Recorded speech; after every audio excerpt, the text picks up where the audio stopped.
할렐루야.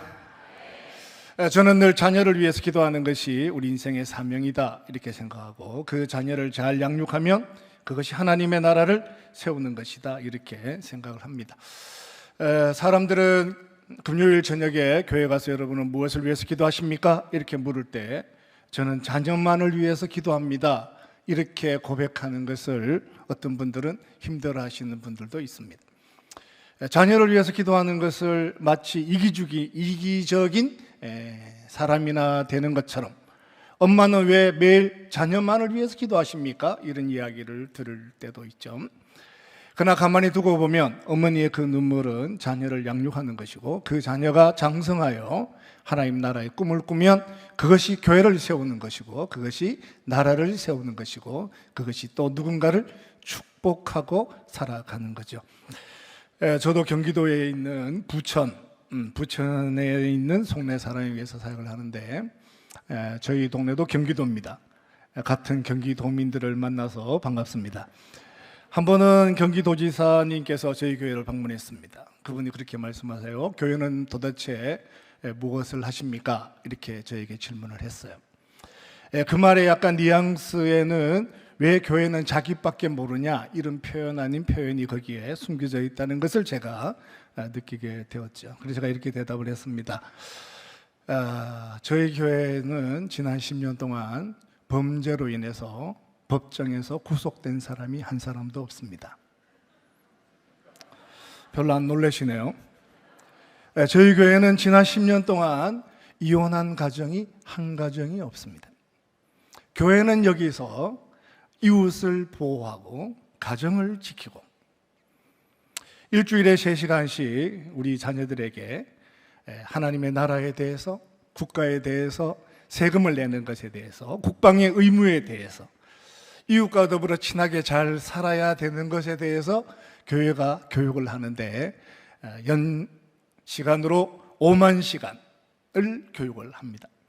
만약에 국가가 그 자녀들에게 시간을 따로 내어서 주말에 공간을 따로 만들어서 선생님을 따로 세워서 그러한 것을 가르친다면 기회비용이 얼마나 크겠습니까? 교회는 이곳에서 한국에 있는 자녀들을 축복하고 다음 세대를 세우는 일에 수고하고 있습니다. 조금 놀라시는 표정으로 정말 한 사람도 법정에 구속된 사람이 없느냐? 이렇게 물어서 제가 없다고 우겼습니다. 없지요. 있을 수가 없지요.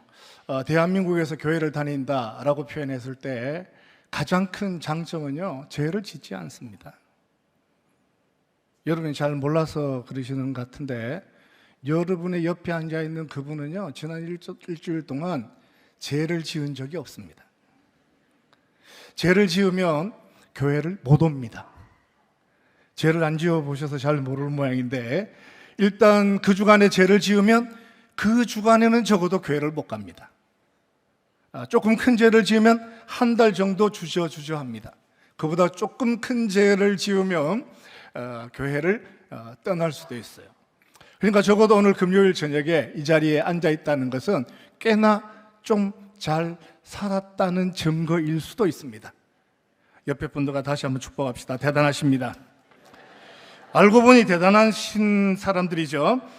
우리는 늘 자녀들을 위해서 기도하고 축복하는데, 제가 최근에 잠언에 있는 8장, 잠언 19장 14절에 있는 말씀을 발견하게 되었습니다. 잠언 19장 14절 이렇게 표현하더라고요.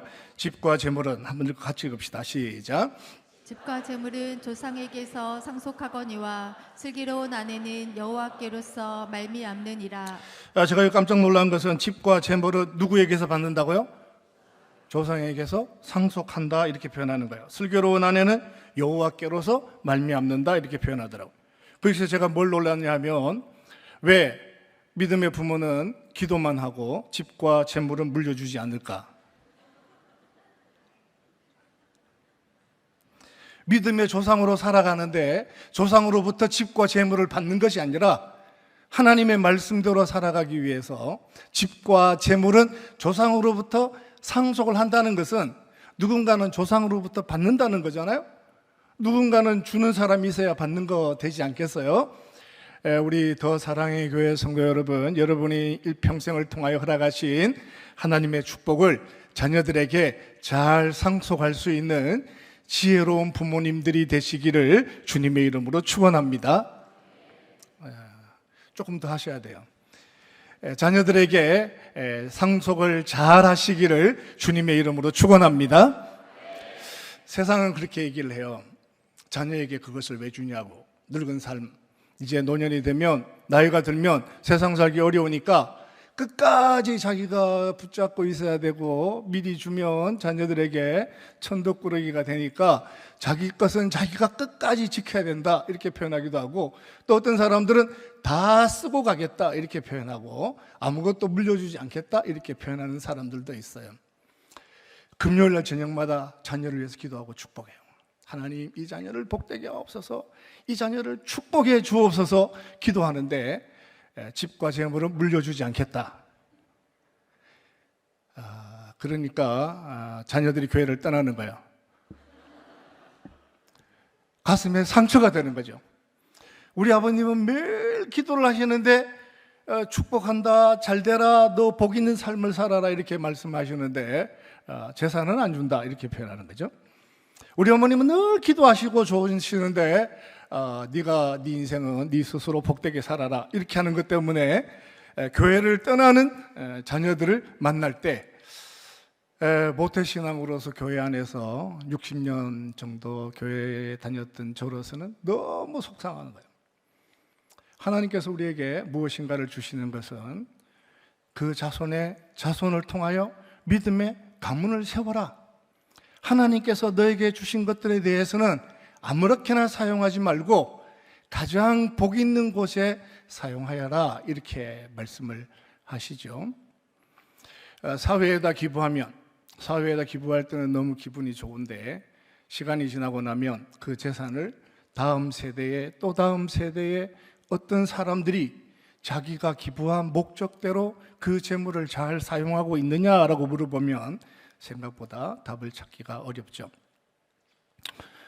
미국 교회도 1세대의 부모들이 사회에다 기부를 했어요. NGO와 단체, 정의를, 사랑을 이야기하는 어떤 단체에 기부하게 되었는데, 시간이 지나고 50년이 지나고 100년이 지났는데 지금 그 NGO는 동성애를 지지하는 NGO가 된 거죠. 그때는 가장 정의로운 것처럼 보였는데, 그때는 가장 선한 것처럼 보였는데 50년이 지나고 100년이 지나니까 믿음의 조상들이 선한 일들을 가지고 헌신하고 수고한 그것이 목적을 따라 사용이 되지 않는 거죠. 그래서 하나님께서는 너 자녀에게 축복하고, 이 모든 것을 하나님이 주셨는데 하나님이 주신 것을 너 자녀에게 물려주고, 그 자녀도 너와 똑같이 하나님을 사랑하게 하고, 하나님께서 주신 그 복이 하나님의 뜻에 따라서 잘 사용될 수 있도록 너 자녀에게 상속하라, 이렇게 말씀하시는 거예요. 누구에게 주면 가장 안전할 수 있을까? 누구에게 주면 하나님 주신 것을 가장 복되게 할 수 있을까? 하는 것을 물을 때마다 예수 그리스도 안에서 가장 복된 것으로 자녀를 축복하고 살아가는 것이 예수 믿는 사람들이 살아야 되는 삶의 현실이다 하는 생각을 해봐요. 오늘 제가 소개받기를 저를 위해서 기도하는데, 기도 제목이 뭐라고 되어 있냐면 말씀을 담대하게 전하게 해 주옵소서, 이렇게 기도하셨죠.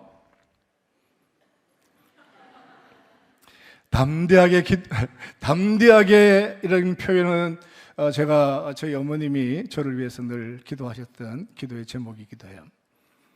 저는 어릴 때 마마보이였던 것 같아요.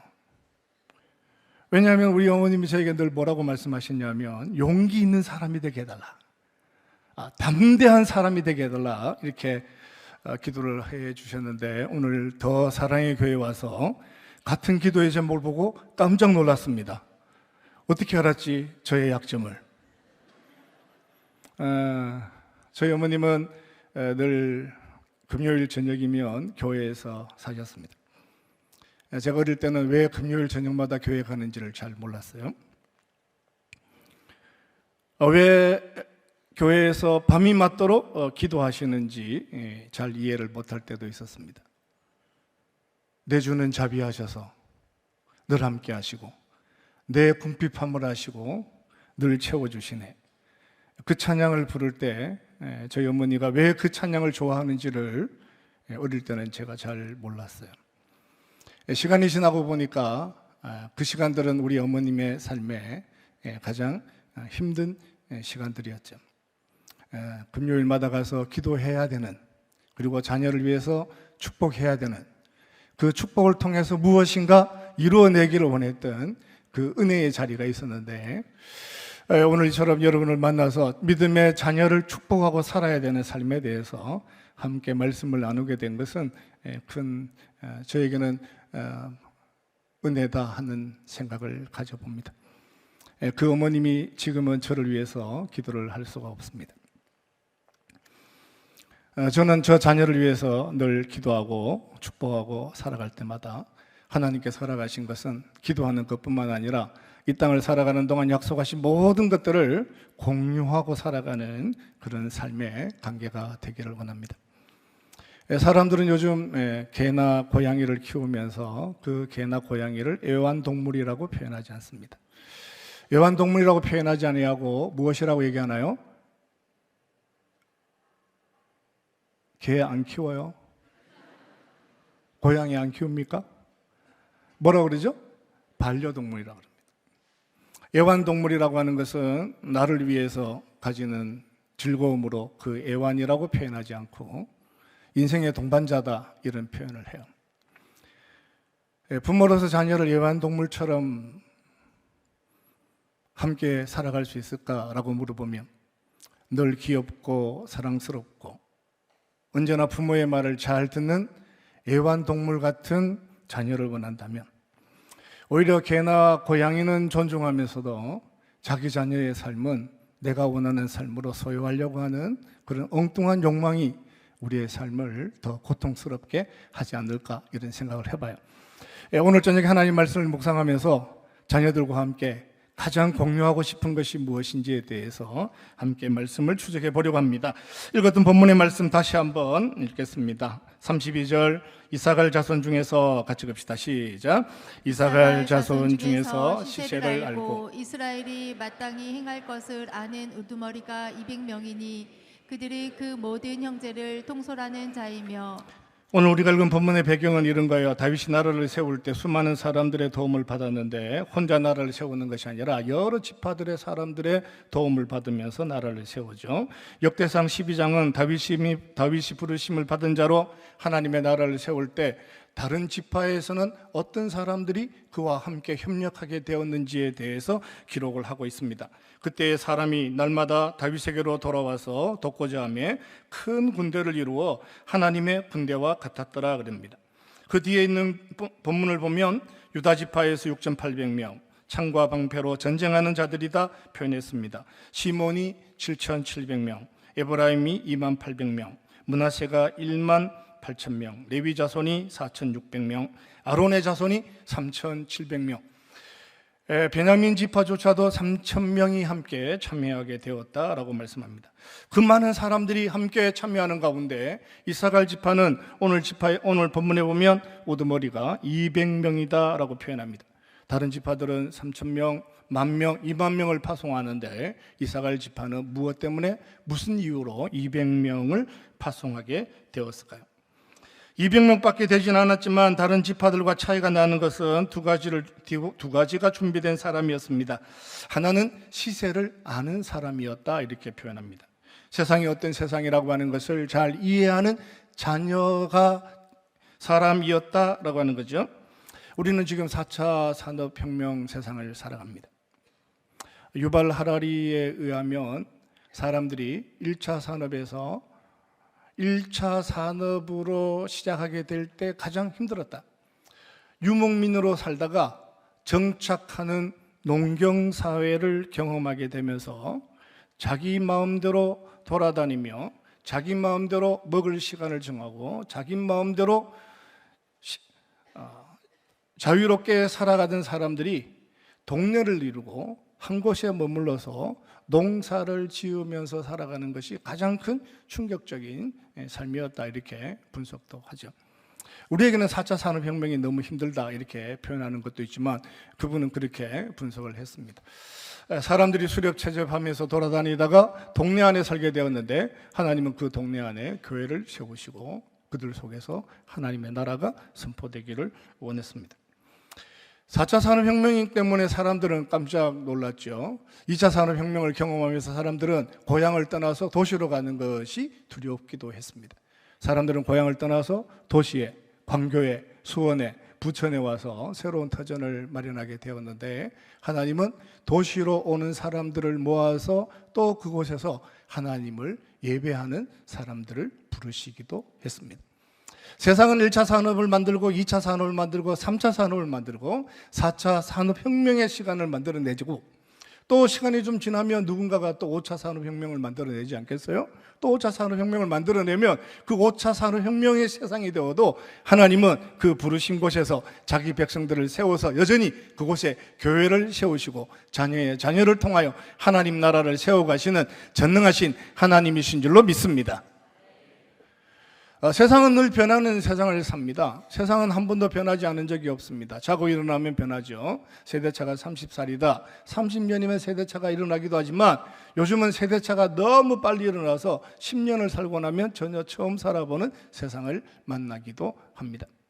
우리는 변하는 세상에서 변하지 않는 하나님의 말씀을 붙잡고 사는 사람이에요.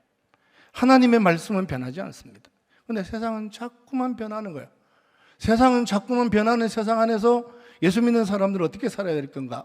하나님 나라의 부르심을 받은 신실한 제자들은 그 세상 안에서 어떻게 살아야 될 것이냐라고 물었을 때 있어갈 사람들은 시세를 아는 사람들이 되기를 원했습니다.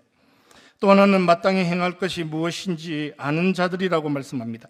마땅히 행할 것이 무엇인지를 아는 사람이었다. 시세를 분별할 줄 알고 마땅히 행할 것이 무엇인지를 아는 사람이었다라고 표현하죠. 영국에 있는 브리스톨에 가면 조지 뮬러의 고아원이 있습니다. 브리스톨에는 2차 산업혁명이 일어나면서 그곳에서 만들어지는 설탕이라고 하는 것이 만들어진 동네였죠. 시골에 있던 사람들이 도시로 나오면서 사람들이 서로 공핍한 시간을 살아갑니다. 얼마나 분주했냐? 아이들에게 신발을 신길 수 없는 시간들을 살아갑니다. 그러니까 사람들은 많이 모였는데 숙소는 모자라고 공장에서는 저녁 늦게까지 일하고 사람들은 많지만 고아가 생겨나는 그 세상에서 조지 뮬러는 고아원을 하는 사람이 되었죠.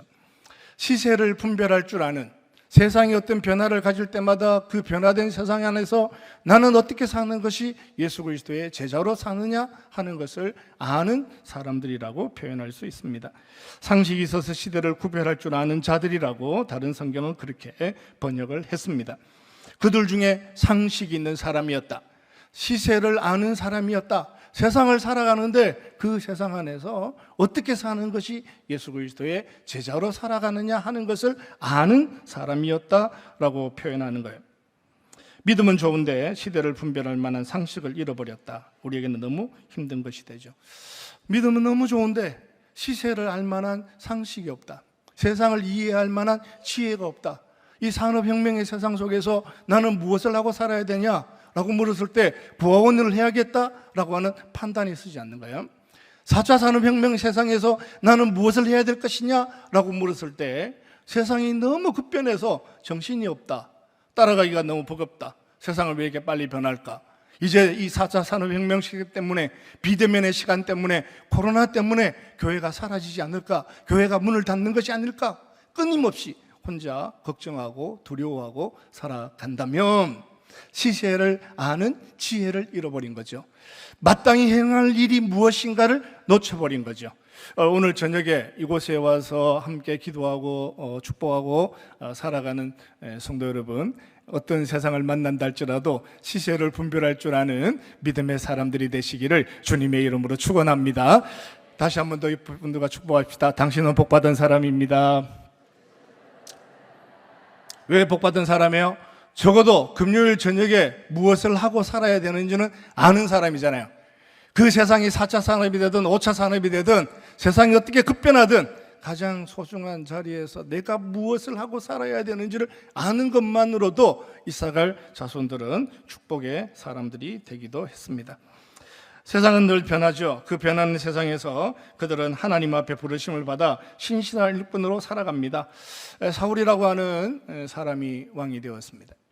그는 겸손한 사람이었죠. 성실한 사람이었고 아버지의 나귀를 찾아올 줄 아는 아버지와 친한 성실한 착한 사람이기도 했습니다. 그런데 그가 왕이 되고 난 다음에 그는 자기가 살아야 되는 삶의 자리가 무엇인지를 놓쳐버리죠. 왕으로 살아야 되는 삶의 가치가 무엇인지, 그래서 제사장으로 살기도 하고 제사장으로 살고 싶은 그 욕망 때문에 엉뚱한 사람에게 분노하기도 하죠. 하나님은 새로운 왕을 세우시고 그 왕을 통하여 하나님의 나라를 이끌어가기를 원할 때 다윗을 따라서 나서는 사람들은 시세를 아는 사람이었는데 7천이 되고 2만이 되고 3천이 되는 그 수많은 사람들을 이끌어갈 만한 또 다른 200명의 리더십을 준비하게 하셨는데 그들이 이삭을 사람이었다라고 얘기합니다. 2만의 군대를 인도하는 리더자들, 창과 방패를 들고 살아가는 사람들, 그 군대를 시대를 분별하는 줄 아는 사람들이 구별하여서 그들 속에 이 또 다른 리더십을 가진 사람으로 그들 속에서 살아가죠. 우리가 자녀들을 위해서 늘 기도할 때 잊지 말고 기도해야 되는 것은 어떤 세상을 만난다 할지라도 그 세상 속에서 리더가 되기를 기도하고 축복하는 거예요.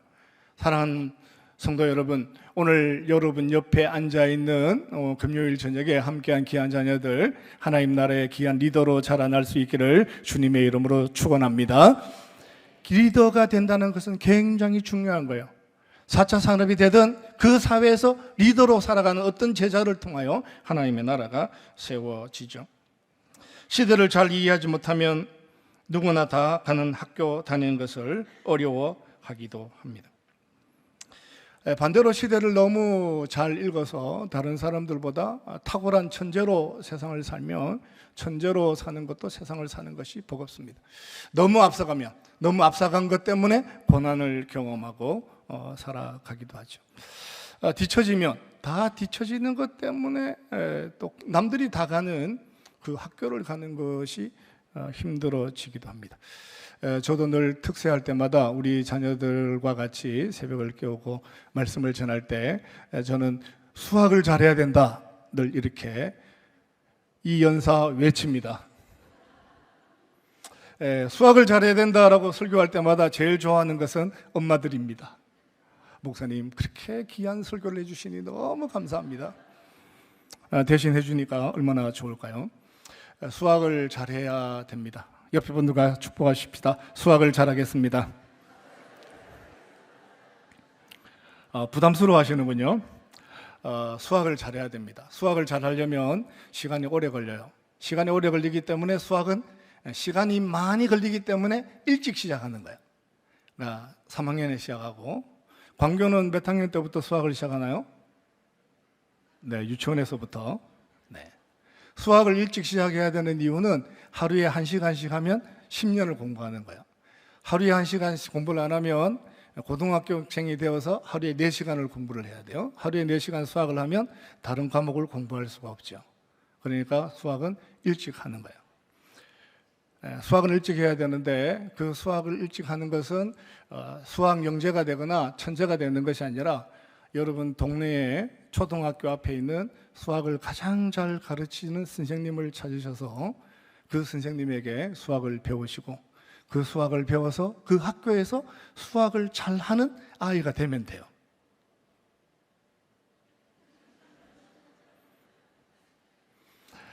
그러면 초등학교 4학년 때 수학을 잘하잖아요. 그러면 자기를 뭐라고 생각하냐면 나는 수학을 잘하는 아이라고 생각을 해요. 초등학교 4학년 수학이 얼마나 어렵겠어요. 엄마가 붙잡고 가르치면 수학을 다 배울 수 있는 정도의 수학이에요.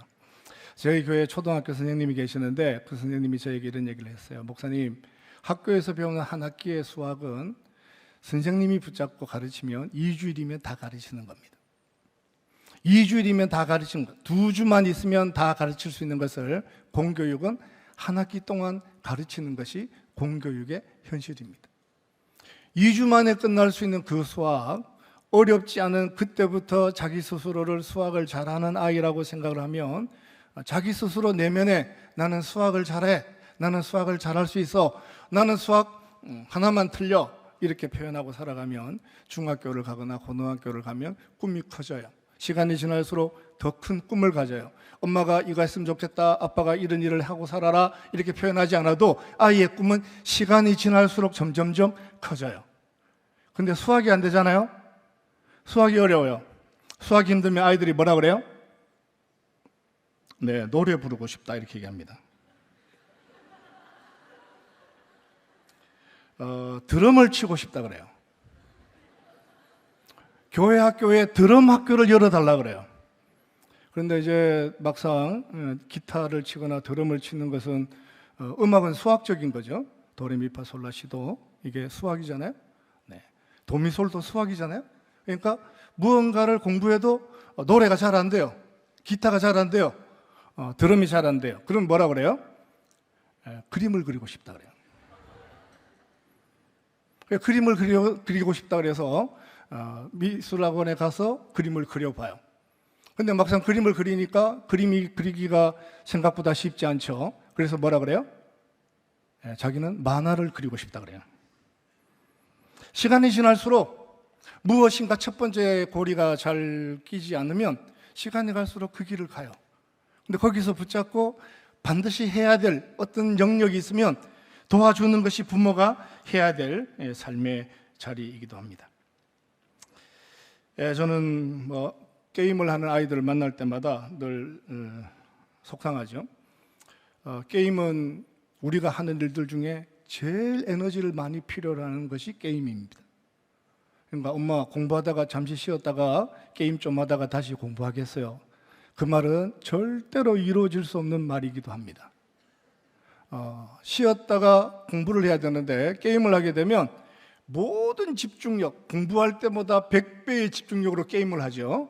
그렇게 게임을 2시간 하고 나면 잘 수밖에 없습니다. 그러니까 게임은 쉬는 게 아니에요. 저는 10년 만에 결혼하고 10년 만에 아들을 얻었습니다. 그 아들이 지금은 대학교 5학년입니다. 네, 저희 아들은 약대를 다닙니다. 그래서 5학년입니다. 그러니까 저희 아이들에게 제가 이렇게 부탁을 했습니다. 게임만은 안 했으면 좋겠다. 아빠의 소원은 네가 다른 모든 것들 하더라도 게임만 안 했으면 좋겠다. 그래서 학교 다닐 때 스마트폰을 제가 사주지 않았죠. 늘 투지폰을 들고 다녔는데 제가 어느 날 교회 이렇게 로비에 지나가는데 어디서 많이 본 아들이 어디서 많이 본 것 같은 어떤 아이가 기둥 뒤에서 남의 스마트폰을 빌려서 제가 올라가면서 그 자녀를 볼 때 애처롭더라고요. 제가 집에 와서 못 본 척 했습니다. 한 번쯤 그럴 수 있겠죠. 그 자녀를 위해서 기도하고 축복하고 믿음으로 함께 걸어가는 일에 너가 하고 싶은 일들을 해라. 너 하고 싶은 일을 해라. 그러나 너 하고 싶은 일들을 하되 반드시 전문성을 확보해라.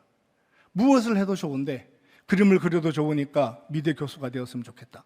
음악을 해도 좋으니까 음대 교수가 되었으면 좋겠다. 세상을 살아가면서 가장 잘할 수 있는 무엇인가를 가진 것만큼 큰 무기가 있겠냐. 자녀와 함께 대화하고 축복하고 그 자녀와 함께 저는 친하게 지냅니다. 제가 제일 자랑스러운 것이 아들과 친하게 지내는 건데 여러분은 별로 그렇게 감동을 안 받으시네요. 저희 아들은 저보다 키가 크고 몸무게가 더 나갑니다. 그 자녀를 위해서 기도할 때마다 새벽 기도에 새벽에 일어나서 교회 가기 전에 그 방에 들어가서 코끼리만한 큰 아들을 붙잡고 제가 기도하고 축복합니다. 하나님 이 자녀에게 탁월한 전문성을 허락하셔서 어느 분야에 가든지 리더십을 가진 자녀가 되게 해 주옵소서. 제가 20대 청년의 교회 안에 있을 때는 제가 전문성에 대한 이야기를 배우지를 못했어요. 리더십에 대한 이야기를 못 배웠어요. 그때 저희 목사님은 저에게 영성에 대해서 얘기를 했어요. 할렐루야, 아멘, 믿습니다.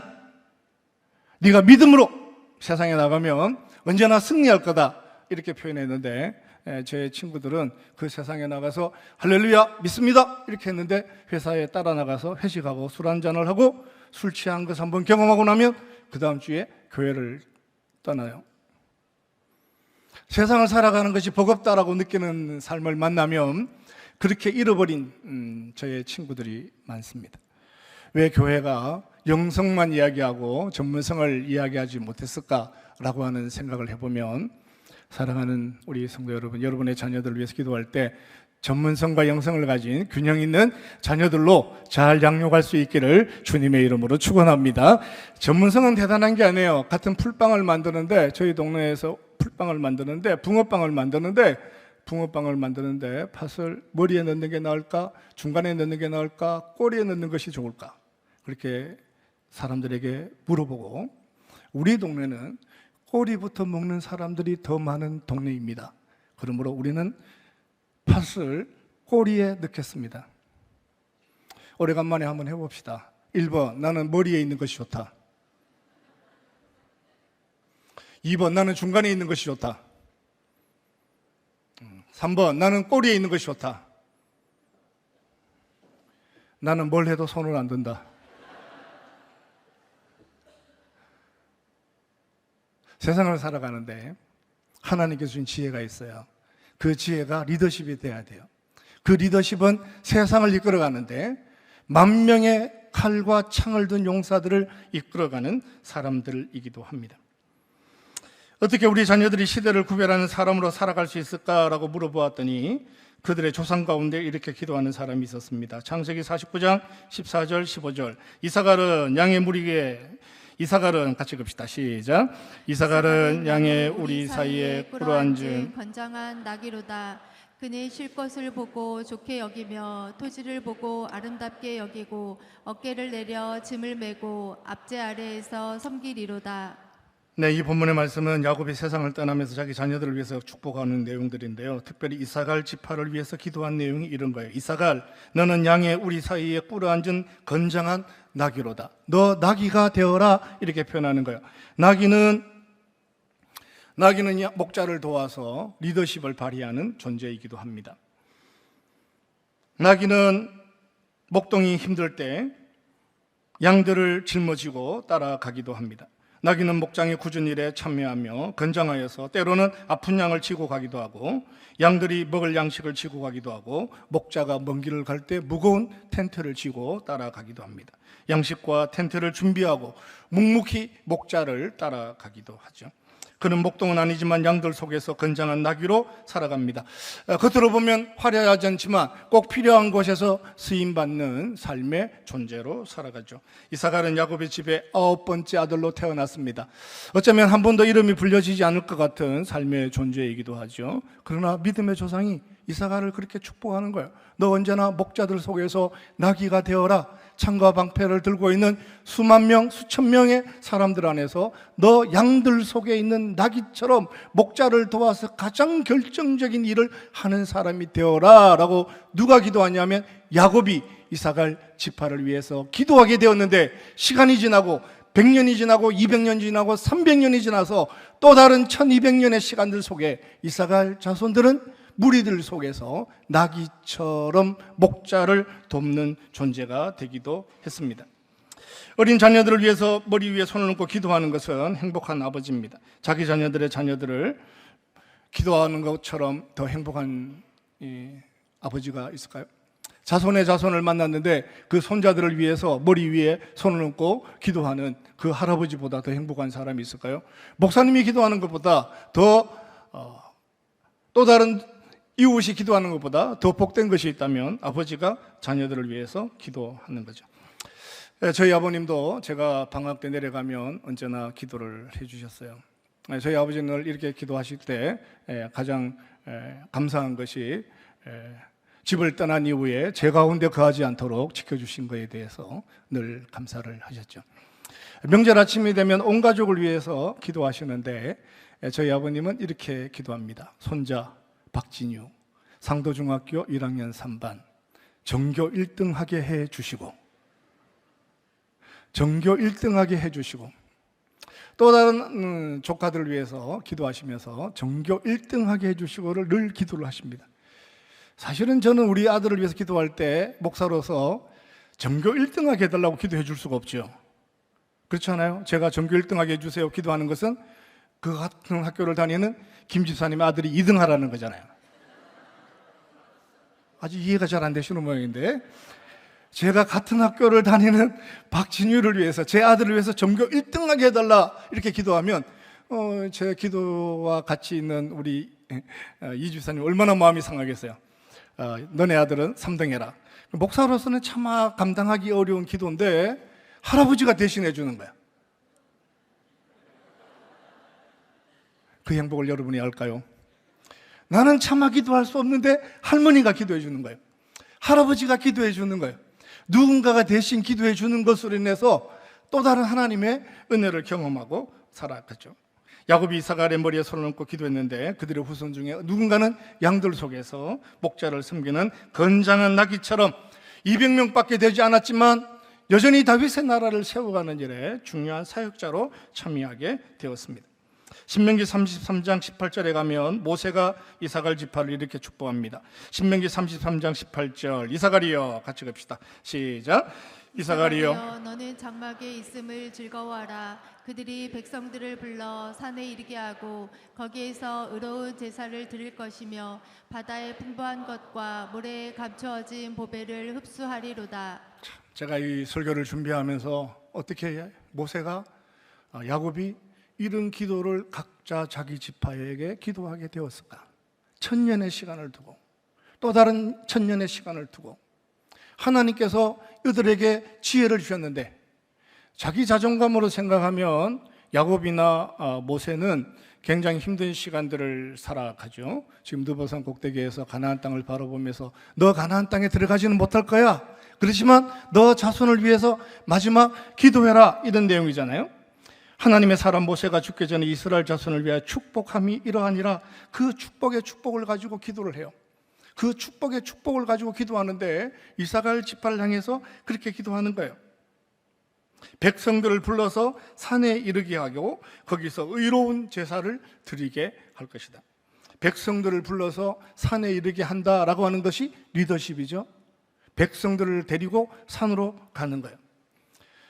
리더십은 농구를 하다가 농구 그만하고 축구하자, 이게 리더십이에요. 축구를 하다가 이제 축구 그만하고 탁구 치자라고 했을 때 사람들을 데리고 갈 수 있는 것이 리더십이죠. 그 사람들을 산으로 데리고 갔는데 그 산에 데리고 가서 무엇을 하냐 하니까 거기서 의로운 제사를 드렸다라고 해요.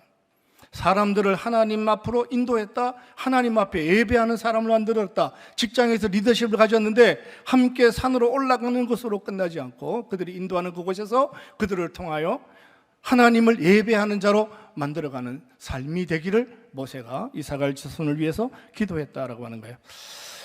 어떤 아버지가 어느 날 아들을 향해서 이렇게 이야기를 했습니다. 너 몇 살이냐? 몇 살인데요? 네 나이에 박태환은 올림픽에서 금메달을 땄어. 그렇게 얘기하니까 아들이 아버지에게 이렇게 얘기했다죠. 아빠, 빌 게이츠와 동갑 아니세요? 제가 이제 얘기를 들으면서 마음이 얼마나 감사했냐면 빌 게이츠와 제가 동갑이 아니더라고요. 큰일 날 뻔해서요. 그런데 최근에 그 엔비디아에서 나온 젠슨 황이라고 하는 사람이 저하고 동갑이더라고요. 자녀들을 위해서 기도할 때 부모가 할 수 있는 가장 큰 것은 축복하는 거예요. 축복하는 거예요. 그런 권한을 하나님 우리에게 주셨어요. 복은 누가 주느냐 하는 거예요. 복은 누가 주느냐에 따라서 축복이 되기도 하고 미신이 되기도 해요. 미신은 비나이다, 비나이다, 비나이다, 천지신명께 비나이다 라고 표현하죠. 천지신명이라고 했을 때 그 천지신명은 누구예요? 모태신앙이라서 빌어본 적이 없어요. 천지신명이라고 하는 것은 누구냐 하면 천지에 있는 신 중에 누구라도 오늘 내가 비는 이것을 보는 신이 있다면 들어달라는 거예요. 그러니까 누가 주는지도 모르고 광고하는 것은, 비는 것은 미신이에요. 기복이에요. 그러나 하나님의 축복은, 복은 우리가 하나님 앞에 기도하는 복은 누가 주시는지를 분명히 아는 거죠. 하나님이 주신다라고 하는 것에 대해서 알아요. 사랑하는 성도 여러분, 하나님의 복을 경험하시기를 주님의 이름으로 축원합니다. 우리가 가지는 것이 아니라 하나님이 주시는 거예요. 하나님께 구하면 그게 복이 되죠. 마지막 자기가 살았던 삶의 자리에서 상처가 될 수도 있습니다. 인생을 살았는데 한이 많구나. 인생을 살았는데 아쉬움이 많구나. 가나안 땅에 들어가 봤으면 참 좋았을 텐데, 그때 내가 분노하지 말았어야 되는데, 그때 내가 하나님의 부르심 앞에 순종했어야 되는데, 40에 불렀을 때 응답을 했어야 되는데, 광야 40년은 살지 말았어야 되는데, 내 인생을 살아오는 동안 가장 후회스러운 일이 있다면 자기가 살아온 삶의 자리를 뒤로하고 그 후회와 한과 아픔과 상처를 뒤로하고 마지막 시간에 모세가 자기 자녀를 위하여, 자손들을 위하여 기도하고 축복하였는데, 하나님 그들 가운데 이러한 백성이 되게 해 주옵소서. 리더십을 가지고 세상을 살리는데 헌신하는 사람들이 되게 해 주옵소서. 사람들을 이끌어서 산으로 데리고 갈 수 있는 자녀들이 되게 해 주옵소서. 그것이 모세가 하나님 앞에 기도하고 살았던 삶의 시간입니다. 그는 양들 속에서 건장한 나귀가 되라. 그는 사람들을 불러서 산으로 인도하는 자가 되라. 거기서 하나님을 예배하는 자로 살아라. 그 모든 것이 축복의 언어이기도 합니다. 자녀를 위해서 기도하는 언어들을 보면 정말 축복의 언어가 중요하다는 생각이 들어요. 제자 훈련을 시작하게 되면 가족을 위한 기도 제목을 A4 용지 한 장에 적어오라 그러죠. 여러분도 그런 숙제를 하나요?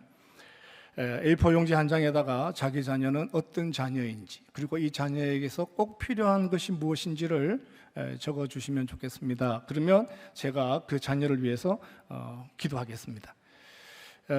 제가 자녀를 제자 훈련하는 중에 우리 훈련생들을 위해서 기도할 때 하나님, 우리 집사님 댁에 자녀가 있는데 이렇게 고3인데 라고 했는데 이름이 잘 기억이 나지 않고, 대학을 가야 되는데 라고 표현했을 때 어느 대학을 진학하는지도 잘 기억이 안 나고, 그래서 어떻게 진학하고 싶은지, 어디에 가고 싶은지, 어떻게 공부하기를 원하는지, 무슨 과목이 제일 중요한지 이렇게 A4 용지에 적어주시면 제가 읽어요. 적어주시면 읽을 수밖에 없는 것이, 저는 제자훈련을 3반 하거든요. 제가 제자반 3반을 하게 되면 30명이 넘잖아요. 그런데 그 자녀들까지 합치면 거의 100명 되잖아요. 저는 목회자로서 사역을 하지만 그 모든 집사님 집의 아이들의 이름을 다 기억하기가 어렵죠. 그래서 기도하다가 보면 눈을 뜨고 그 아이 이름이 뭐지? 라고 다시 찾아보고 찾아보고 기도하기가 힘드니까 제가 A4 용지 한 장에 주시면 제가 화요일은 화요반을 위해서, 수요일은 수요반을 위해서, 주일반은 토요일 날 이렇게 전체를 읽으면서 기도하고 축복하죠. 근데 제가 그 기도 제목을 처음 들을 때마다 늘 마음이 아픈 것은 그 기도 제목을, 집사님, 제가 이렇게 얘기를 해요. 집사님,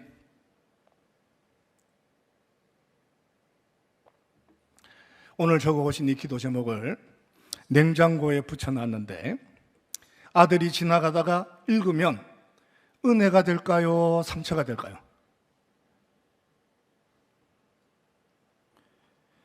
자기 자녀를 위한 기도 제목을 거실에다가 붙여놨는데 그 자녀가 그 기도 제목을 읽었는데 상처가 되는 기도의 제목들이 있어요.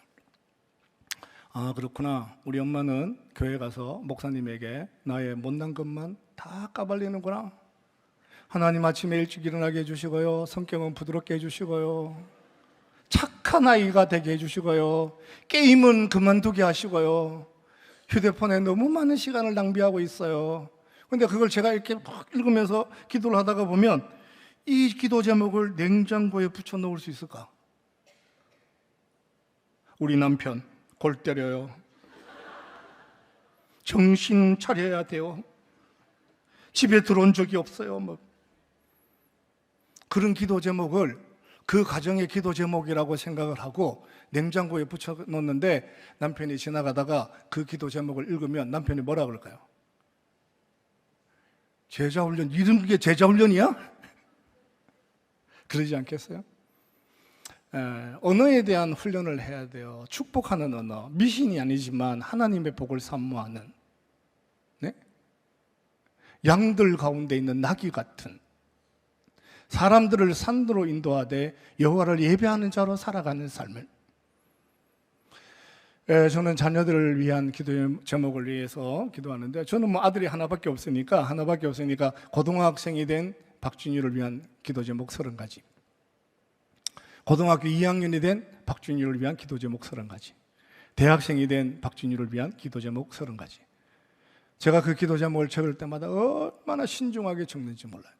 적어서 냉장고 안에 붙였는데 우리 아들이 지나가다가 그 기도 제목을 보았는데 아버지의 사랑에 대해서, 아버지가 축복하는 것에 대해서, 얼마나 사랑하는지에 대해서 축복의 언어로 기도해야 되는 사명자로 살아야 되는 것이 우리가 마땅히 살아야 되는 삶의 자리인데, 때로 돌아볼 기회 없이 급한 마음에 한번 정리될 생각 없이 늘 기도하는데 정신 차리게 해주시고 부지런하게 해주시고 착하게 해주시고. 그래서 제가 이렇게 얘기하죠. 얘가 안 착해요? 아이, 착해요 목사님. 근데 뭐가 문제예요? 착한데 말을 안 들어요. 착한데 말을 안 듣는다. 이거 착한 거예요, 안 한 거예요? 착한데 말을 안 듣는데요. 그래요. 우리 집 아이들은 다 착해요. 그것이 아이들의 모습이 되기도 하죠. 여러분도 오늘 저녁에 기도하잖아요. 그 기도 제목을, 기도한 것을 여러분 스스로 스마트폰에 녹음을 해보세요. 녹음하셔가지고 집에 가서 컴퓨터에 넣으면 그 소리를 문자로 만들어 주는 게 있어요. 거기에 집어넣으셔서 여러분이 자녀를 위해서 어떻게 기도하는지 한번 돌아보세요. 축복의 언어입니까?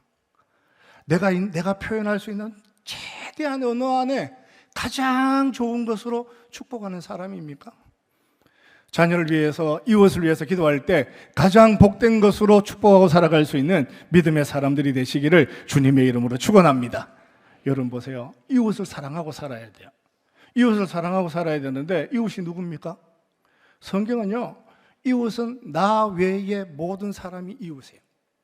나 외에 첫 번째 사랑하고 살아야 될 이웃이 누구냐면 아내입니다. 나 외에 첫 번째 사랑하고 살아야 될 사람이 자녀입니다. 그런데 우리는 어떻게 이해하냐면 아내와 자녀는 이웃이라고 생각하지 않아요. 아내와 자녀는 우리예요. 우리. 나 외에 다른 모든 사람은 이웃이에요. 그 첫 번째 이웃 중에 한 사람은 내 몸과 같이 사랑해야 돼요. 그 이웃 중에 또 누군가는 노여워하지 않도록 기도하고 축복하고 살아야 돼요. 가장 가까운 이웃을 친절하게 대하셔야 돼요. 오늘 저녁에 부부가 같이 오셔서요, 부부가 같이 오신 분들은 서로를 축복하십시다. 사랑합니다. 축복합니다. 쑥스러워하시네요. 다시 한번 하십시다. 사랑합니다. 축복합니다. 엘리베이터를 타면 자기 아내는 무거운 짐을 들고 있는데 앞집 여자의 짐을 들어주려고 하는, 이웃을 지극히 사랑하는, 왜 그럴까요? 첫 번째 사랑해야 될 사람이 누굴까요? 첫 번째 기도하고 축복하고 살아야 될 사람이 누굴까요? 내 이웃을 내 몸과 같이 사랑하고 살아야 될 그 삶이 누굴까요? 여러분의 축복의 언어 안에서 우리의 믿음의 자녀들이 하나님의 복된 것을 경험하고 살아가죠. 모세의 마지막 축복의 언어는 모래 속에 감추인 보배, 이렇게 표현했어요. 모래 속에 감추인 보배. 모래 속에 감추인 보배, 이게 뭐예요? 반도체죠. 이 수준 있는 교회에서 이렇게 모래 속에 감추인 보배가 뭡니까? 어쩌면 그 시간에 이런 기도를 하셨을까요? 누군가가 가장 사랑하는 마음으로 기도하고 축복하고 사랑하는 언어를 표현했는데, 시간이 지나고 나니까 60년 지난 어느 날 더 사랑의 교회 왔더니 말씀을 담대하게 전하는 사람이 되게 해달라. 우리 어머님이 기도하셨던 그 기도를 여기서 만나게 되다니. 어머님 나를 위해서 늘 기도하고 축복하셨는데, 아버지가 늘 나를 위해서 기도하고 축복하셨는데, 평소에는 사용하지 않는 언어지만 기도의 언어 가운데 가장 복된 것으로 자녀를 축복하고 살아가는 것만큼 더 복된 것이 있을까요? 제가 자랐던 동네에는 사랑이라고 하는 단어가 없는 동네에서 제가 살았습니다. 저는 제가 살았던 동네를 이렇게 얘기를 하기가, 저희 동네에는 마음은 있지만 표현을 못하는 동네에서 살았어요. 사람들이 늘 그렇게 표현해요. 여보, 사랑하는 거 알지? 그런데 사랑합니다 얘기 안 해요. 사랑을 표현할 줄 모르는, 저는 대구에서 태어났어요. 우리 동네가 그런 동네예요. 아까 사회하신 목사님이 우리 동네 사람이더라고요. 외국에 나오면 모국어를 금방 이렇게 알아듣습니다. 아, 저분은 나와 같이 모국어를 사용하시는 분이시구나. 제가 이제 서울에 오니까 제일 어려운 말이 서울말이었어요. 제2 외국어가 얼마나 힘들었는지. 사람들은 그렇게 얘기를 해요. 알긴 알겠는데 표현을 못한다. 있긴 있는데 말을 못한다. 근데 제가 알기로는 그 동네는 사랑이라는 단어 자체가 없어요. 어릴 때부터 들어본 적이 없어요. 동네 사람들이 이야기하면서 사랑이라고 하는 이야기를 들어본 적이 없어요. 그러니까 부모로부터 사랑이라는 단어를 들어본 적이 없죠. 그러니까 마음에 있는데 못하는 것이 아니라 애시당초 마음에 없는 거예요. 저는 저희 집사람에게 사랑합니다를 잘합니다. 왜냐하면 저는 거듭난 경상도입니다. 저는 정확하게 표현하면 거듭난 경상도 성숙한 B형입니다. 전문성을 확보한 T입니다. 가장 가까운 이웃들과 함께 기도하고 축복하고 살아요. 자녀를 위해서 기도하는 것만큼 복된 것이 있을까요? 그 자녀가 하나님의 은혜를 경험하고 누군가를 돕는 사람이 돼요. 탁월한 전문성을 가졌는데 모래 속에서 무엇인가 보석을 찾아내는 사람이 돼요. 그 자녀가 또 다른 누군가에게 먹을 것을 제공하는 사람이 돼요. 그 자녀가 이웃들을 위해서 섬길 만한 삶의 자리를 지켜가요. 자녀가 무거운 삶의 짐이 되면 그 자녀가 국가로부터 옷을 받아 입어요. 국가로부터 밥을 얻어 먹어요. 콩밥이라고. 그 자녀가 축복하고 기도하고 허락하신 것으로 자손의 자손을 통하여 하나님의 복을 기도하는 것, 넉넉한 것, 집과 재물로 상속하고 그 자손의 자손이 시간이 지나면 지날수록 하나님 믿음의 가문을 세워 주옵소서 기도하면 하나님께서 저와 여러분에게 은혜를 주실 줄로 믿습니다. 여러분의 자녀가 100년 뒤에도 더 사랑의 교회에 금요일 저녁을 지켜가는 믿음의 자손이 될 수 있기를 주님의 이름으로 축원합니다. 그 자녀가 금요일 저녁에 여기 와서 기도하기를 원하면 광교에 있는 그 집을 자녀에게 줘야 돼요. 저는 신방을 가면 항상 자녀 편을 듭니다. 저는 회사에 신방을 가게 되면 사장님, 집사님보다 항상 직원 편을 듭니다. 우리가 이웃들과의 관계 안에서 가장 첫 번째 정리하고 살아야 될 삶이 있다면 믿음의 자녀들을 양육하고 축복하는 겁니다. 이번 여름 금요일 저녁마다 기도할 때 축복의 언어를 개발하시되 7주 동안 기도하기 시작했는데 첫날부터 마지막 7째 줄 지나가고 보니까 축복의 언어가 어떤 언어가 되었는지 점검하고 돌아볼 때마다 하나님의 풍성하심을 경험하는 이 여름이 되시기를 주님의 이름으로 축원합니다.